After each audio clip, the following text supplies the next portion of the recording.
Pelaksanaan ujian sekolah berstandar nasional atau USBN tingkat SMP di Kota Denpasar mulai digelar pagi tadi. Sebanyak 13.442 siswa kelas 9 dari SMP negeri dan swasta mengikuti USBN, dan USBN ini dipakai untuk penentuan syarat kelulusan. 75% dari sekolah. Seperti pantauan tim liputan di SMPN 7 Denpasar, USBN di sekolah ini diikuti 336 siswa dan semua siswa mengikutinya. USBN di hari pertama diuji mata pelajaran Bahasa Indonesia dan Seni Budaya.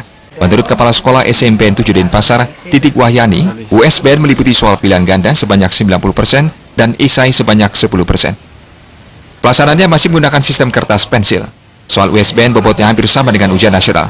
Hasil USBN dipakai menentukan kelulusan peserta didik dari satuan pendidikan. Sedangkan nilai UN untuk menentukan pemetaan pendidikan dan mencari sekolah jenjang SMA atau SMK. Proses USBN kali ini sama dengan ujian nasional karena masing-masing kepala sekolah telah melakukan fakta integritas untuk tidak membocorkan soal kesiswanya.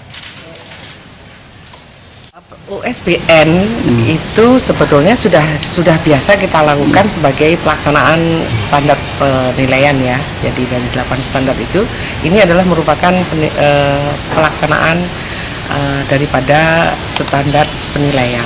Dan di sini USBN ini adalah ujian terakhir bagi anak-anak kelas 9, di mana nanti nilainya akan digabungkan dengan semester 1, 2, 3, 4, 5 dan akhirnya digabung untuk persyaratan mereka lulus dari sekolah ini. Adapun UN itu dilaksanakan nanti minggu depan, itu adalah merupakan pemetaan mutu pendidikan secara nasional. Jadi itu. Jadi anak itu syarat lulus juga harus mengikuti ujian nasional.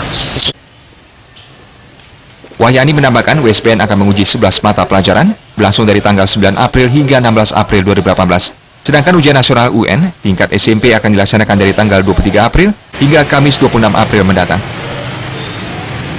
Winata Bali TV.